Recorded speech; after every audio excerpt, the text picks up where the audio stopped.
it's RFK Jr., officially the health secretary of the United States, I guess,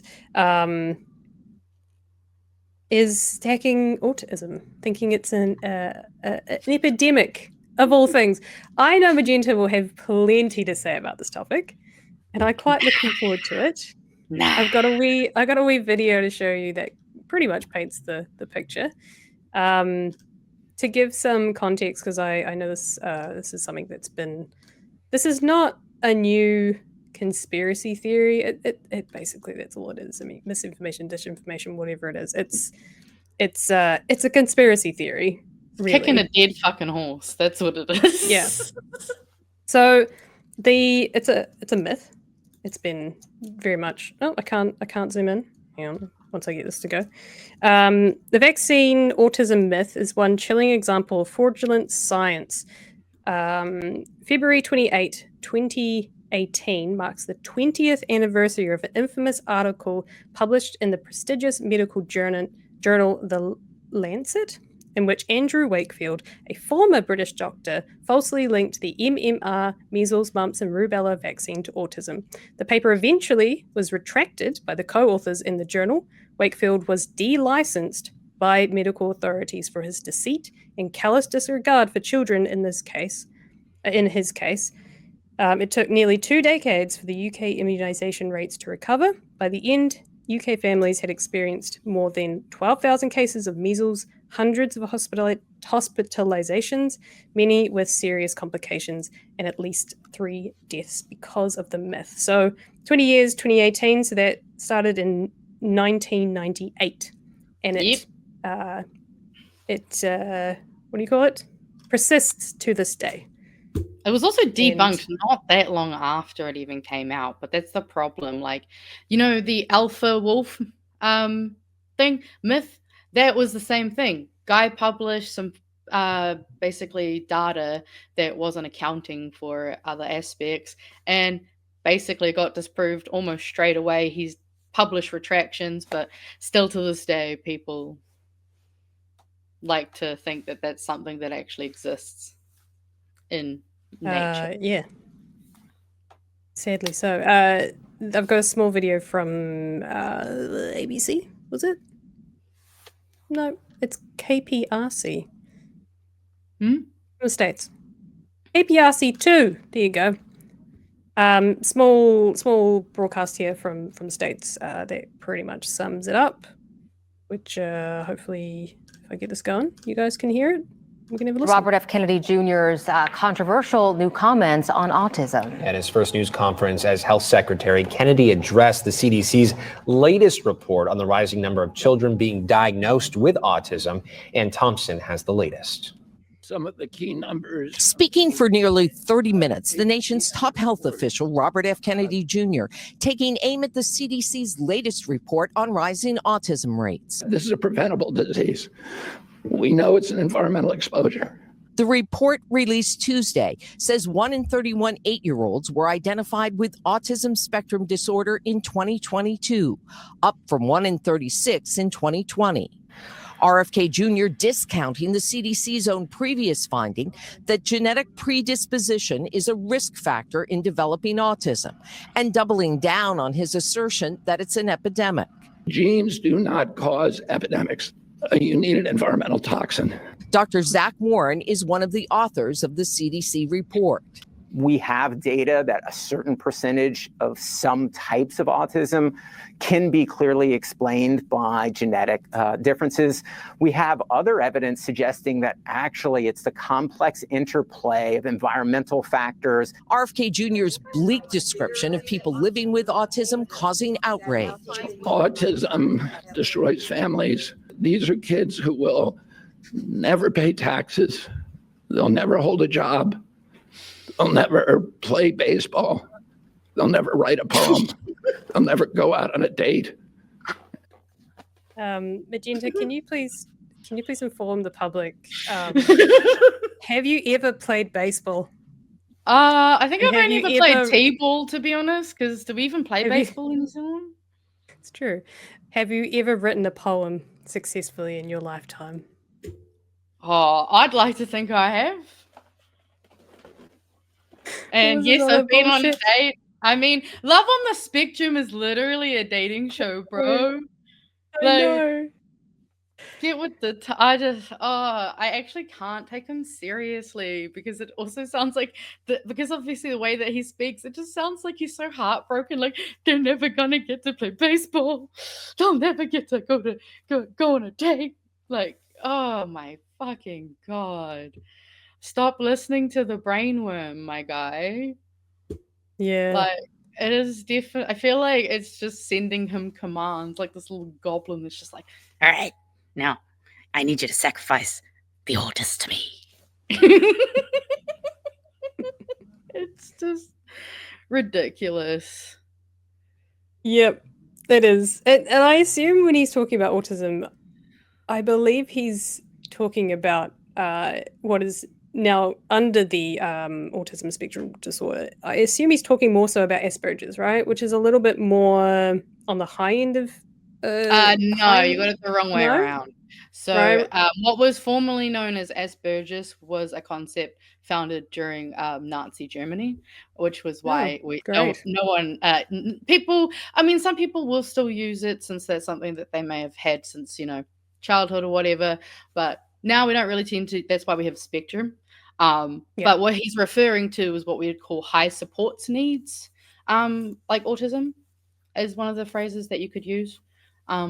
And obviously, I think the one thing that just kind of annoys me about this point is that when it comes to, autism, obviously, there's a wide variety of autism, comes in many different flavors, subclasses, all that fun stuff. But there's also something that's been found within autism is like what they call spiky profiles.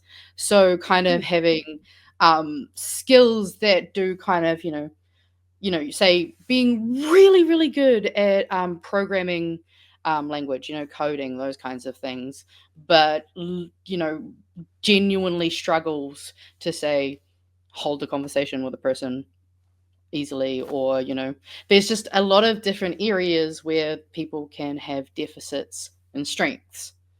And I think that's one of the things that he's kind of probably not aware of. Like, there have been times where I've been having a meltdown full on, like 45 minutes before the show starts. And then I can come on here and, that's the thing. Another thing is that a lot of autistic people are really good at acting. Like it's stupid. It's dumb. And I mean, are we surprised though that RFK was going to come for more disabled people?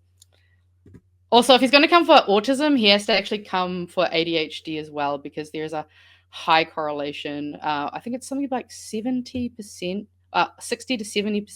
of autistic people also have ADHD. So you guys have to come in. You have to come in the firing line with us. Sorry. No thanks, I'm good. We'll bring you down with us. No, leave me alone. We'll keep watching this. There's a lovely little expert opinion here. Thank you. And we have to recognize we are doing this to our children. He also said you'll never pay taxes, just so you know. Okay. And we need to put an end to it. It is demeaning, it is dehumanizing, and it is flat out wrong. Sam Branson has a PhD in physics and is an autism researcher. He and his 7-year-old son both have autism. I think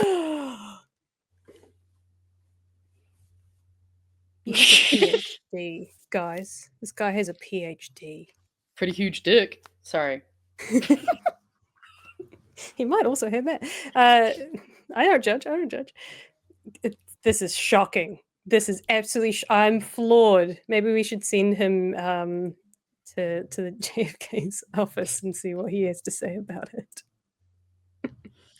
a lot of autistic people have quite a bit to contribute to the world. Kennedy says he plans to provide more autism data in real time, adding that he'll direct resources to studying environmental factors, exposures, and external factors. And that's where we're going to find the answer. Okay, apparently there's nothing after that. Let's start with... I need the answer to my autism, please. Is it? I swear, it just sounded like real-time data. I feel like they're just going to have like one of those metal detectors. And when kids walk through it, it just goes each time an autistic kid works through. Like, come on. Oh, fuck. What a waste of money. Funny. What an Yeah. absolute waste of money. Yeah, they've got way more problems than autistic people. Like, although I guess maybe they do have Elon. So like, I was gonna say that. Not all of us, though. Maybe their biggest problem is someone with autism, yes, in their well, not even in their ranks. He's fucking, I don't know what he is. Contractor? He's basically got the equivalent of getting your license out of a Weet-Bix box. Yeah, it's a good way of putting it. Yeah, so fun times in that world of things. Anything to add to that other than anything to clear up about the claim that you'll never play baseball? Oh, well, see, actually, no, I did find a comment though. I don't play baseball because it's boring. And they pointed out, actually, I have played baseball in Nintendo Wii. So technically, I have played baseball. Wow. I feel like we need to reward you for that one. That's pretty big. But that's the thing is, like, you know, I can sit there and do research for, you know, literally for psychology and stuff like that. But you get me to sit down and try to write a CV, and I will literally have a panic attack so badly that I start like getting a nauseous stomach and needing to go to the bathroom a lot. So, like, you know, it's like there's just strengths and weaknesses. And you know, you just kind of, you have to, but that's the thing is, that's why I was really stoked when they were talking about the rise in diagnostic rates. I'm like, that's good. That means that there's so many more people who don't have to wait until much later to find out. Because as I think some people have been pointing out in the chat, a lot of the research that is around autism has been primarily done on middle to upper class white boys. So that means that a lot of people and different, you know, cultural contexts and how things can be, I guess, perceived. You know, there's some cultures who might, like, there's even arguments around like cultural differences between whether it's even perceived as a disorder, you know, such as like in Māori, takiwātanga is basically the word that means like in their own time. And like there's different perspectives on how people can view these things. Like, yes, there's strengths, but there's weaknesses. And a lot of those weaknesses are actually mostly because the way a lot of things are set up and not set up for, I would argue, a good portion of people. Like, even just down to some basic things like how, you know, if you're super fucking tall, trying to shower in anyone's house is generally kind of a nightmare. Or if you're super sitting in short, a plane.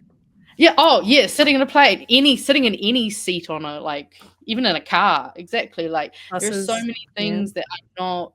So many of these things aren't made for a good portion of people.